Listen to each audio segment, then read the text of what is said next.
The Cambrian Crisis. Chapter 1. The Anomalocaris Identity Crisis. The primordial ocean was having what could generously be called a rough patch. It was 505 million years ago, give or take a few million years. Nobody was keeping particularly accurate calendars, and the seafloor was buzzing with the kind of philosophical anxiety that would make Sartre weep into his beret. Anomalocaris, let's call him Norm, was having the mother of all existential crises. At 2 meters long, he was basically the apex predator of his time, which should have made him feel pretty good about himself. Instead, he was floating near a hydrothermal vent, staring at his reflection in a piece of mica and questioning everything. "What's the point?" Norm muttered to himself, his massive front appendages drooping with despair. "I'm the biggest, baddest thing in the ocean, and for what? To eat trilobites all day? Is this really living?" A nearby Hallucigenia, let's call her Halley, scuttled over on her spiky legs looking like a punk rock pincushion having a bad hair day. "Oh, not you too, Norm. Please tell me you're not having another one of your what am I doing with my life moments." "But seriously, Halley," Norm said, turning to face her with his compound eyes bulging with philosophical distress. "What's our purpose? We're just gonna swim around, eat smaller things than us, reproduce, and then die. And then what? Some giant meteor's gonna come along in a few 100 million years and wipe us all out anyway." "How could you possibly know about the meteor?" Halley asked, raising what might have been an eyebrow if she had any. I don't know. It's just this feeling I have, like we're all doomed to be forgotten, replaced by bigger, scalier things with tiny brains and massive teeth. Halley sighed, which was quite a feat considering her respiratory system was still more of a rough draft than a finished product. "Look, Norm, I get it. I really do. Do you think I don't wonder what I'm supposed to be? I've got spikes on my back, tentacles on my head, and legs that look like they were designed by a committee of drunk architects. I look like something a child would draw if you asked them to imagine the worst possible nightmare." At least you're unique, Norm protested. I'm just a big shrimp with anger management issues. You're not a shrimp, Norm. You're Anomalocaris. It's right there in your name. Yeah, and what does that even mean? Abnormal shrimp? Great, my entire identity is based on being a weird version of something I'm not even related to. Their conversation was interrupted by the arrival of Tribby, a trilobite who had been eavesdropping from behind a stromatolite. Tribby was the kind of trilobite who thought he was smarter than everyone else because he had compound eyes and a segmented body plan that would prove surprisingly successful for the next 270 million years. "Oh, please," Tribby said, scuttling into view with the confidence of someone who didn't know he was destined to become a very common fossil. "You two are worried about purpose? I've got it all figured out. We're here to evolve, to become something better, to progress." "Progress toward what?" Norm asked. "I don't know. Something with better eyes, and maybe some kind of internal skeleton. And what if, hear me out, what if we didn't have to live in the water all the time?" Halley and Norm exchanged a look that somehow conveyed both skepticism and pity. "Tribby," Halley said gently, "that's the most ridiculous thing I've ever heard. Live outside the water? What would we breathe? And why would anyone want a skeleton on the inside where you can't see it? That's just poor planning." "Mark my words," Tribby said, pointing one of his many legs in what he hoped was a prophetic gesture.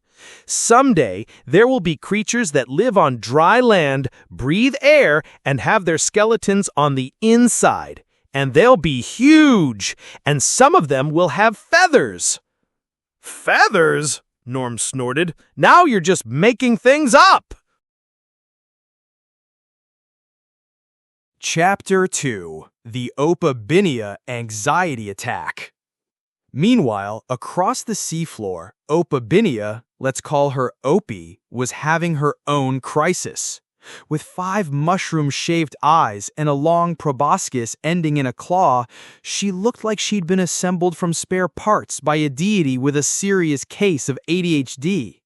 She was currently engaged in what appeared to be a heated argument with her own reflection in a tide pool. "What even am I?" she demanded of her reflection. "I've got 5 eyes, which is 3 more than most creatures need, and this ridiculous trunk thing with a claw on the end. Who designed this? Who thought, you know what this creature needs? A face that looks like a failed experiment in symmetry?" Her reflection, predictably, offered no answers. "And another thing," Opie continued, warming to her theme, "why do I feel like I'm just a stepping stone to something else? Like I'm not the final product, just some kind of rough draft that evolution is going to crumple up and throw away?"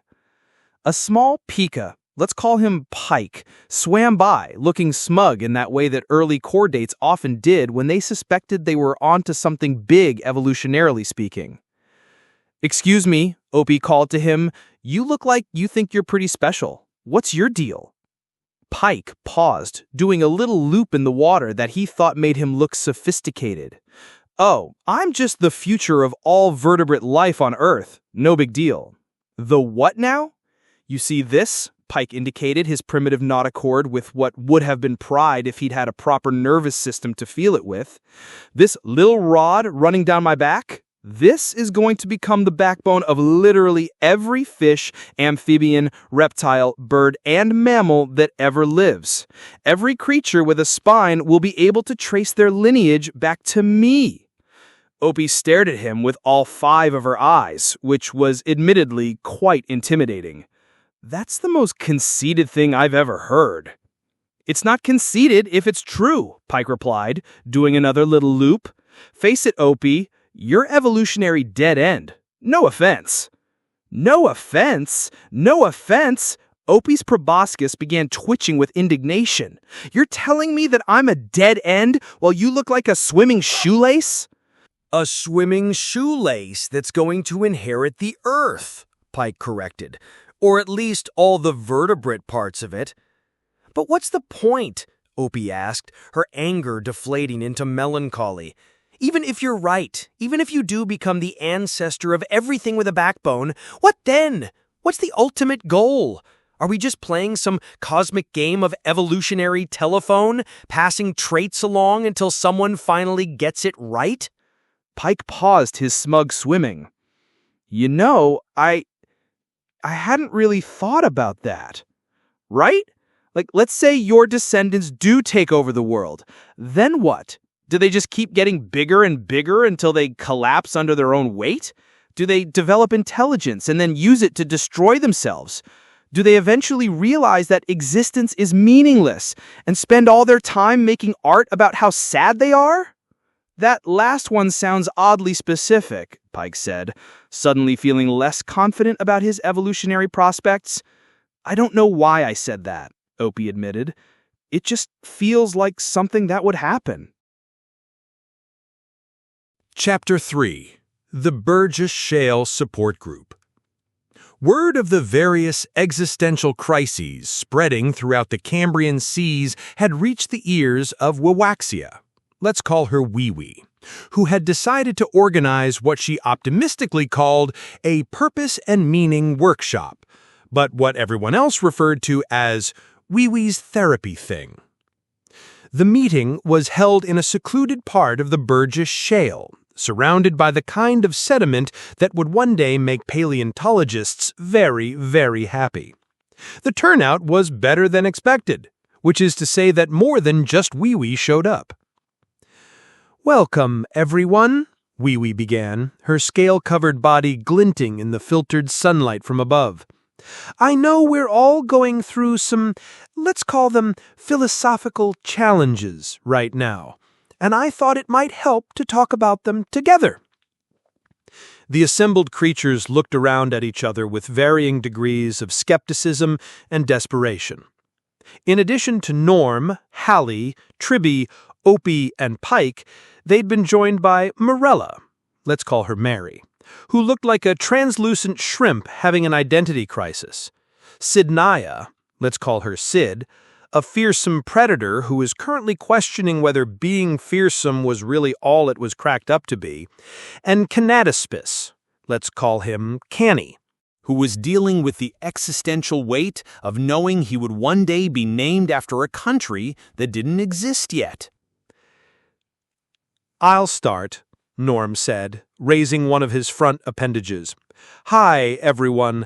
I'm Anomalocaris, and I'm having an existential crisis." "Hi, Anomalocaris," the group replied in unison, though it sounded pretty weird since most of them didn't have proper vocal cords.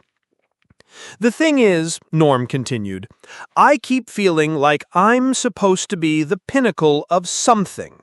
You know? Like I'm the end result of millions of years of evolution, the ultimate predator. But then I think, what if I'm not the end? What if I'm just another step?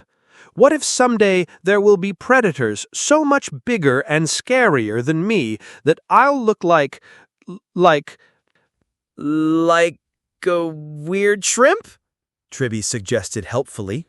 Exactly. And what does that say about the meaning of my existence? Am I just a placeholder until something better comes along?" Wee nodded thoughtfully. "Those are very valid concerns, Norm. Does anyone else want to share?" Halley raised what might have been a tentacle. "I do.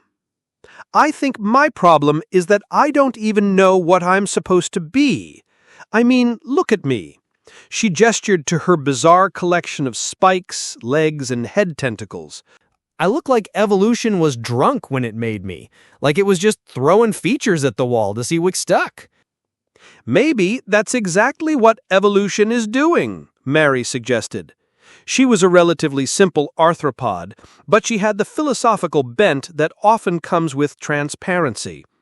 "Maybe none of us are supposed to be anything specific. Maybe we're all just experiments." "That's even worse," Opie exclaimed, her 5 eyes bulging with horror. "You're saying we're just random accidents? That there's no plan, no purpose, no meaning to any of this?" "Well, when you put it like that," Mary said, suddenly regretting her contribution. Sid, who had been quiet up until now, finally spoke up. She was built like a tank with claws, the kind of creature that should have been supremely confident, but her voice was small and uncertain. "I know I'm supposed to be scary, but honestly, being a predator is exhausting. It's all hunt, kill, eat, repeat. And for what? So I can survive long enough to reproduce and then die? So my children can do the same thing? Where's the joy in that?" "Have you considered being a herbivore?" Kenny suggested. "I mean, plants don't run away. Seems less stressful."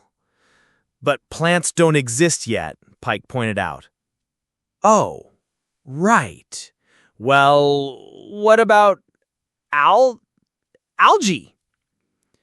"Algae don't run away either, but they're not exactly fulfilling to catch," Sid said. "It's like being proud of successfully eating soup." "I like soup," Tribby said defensively. "You don't even know what soup is, Tribby. It won't be invented for another 500 million years. But I have this feeling that when it is invented, I'm going to like it." Wee tried to regain control of the conversation. "Let's focus on the present, everyone. We're here, we're alive, we're experiencing consciousness, or at least something consciousness adjacent. Surely that counts for something." "But are we really conscious?" Opie asked. "Or are we just complex biological machines following our programming? Do we actually have free will, or are we just playing out a script written in our genes?" The group fell silent as they contemplated this. It was the kind of silence that would have been described as pregnant with meaning if anyone had known what pregnancy was. Finally, Norm spoke up. "You know what? I think I'm overthinking this. Really? Everyone asked hopefully. Yeah. I mean, even if we are just biological machines, even if we are just evolutionary experiments, even if we are doomed to be replaced by bigger, scalier things, we're still here right now. We're still experiencing this moment, whatever experiencing means. That's actually kind of profound, Halley said. Plus, Norm continued, warming to his theme, if we really are going to be replaced by dinosaurs or whatever, at least we'll have the satisfaction of knowing that we came first. We're the originals, the classics, the vintage creatures that hipster paleontologists will think are cool because we're obscure. What's a hipster? Pike asked. I have no idea, but I bet they'll love us.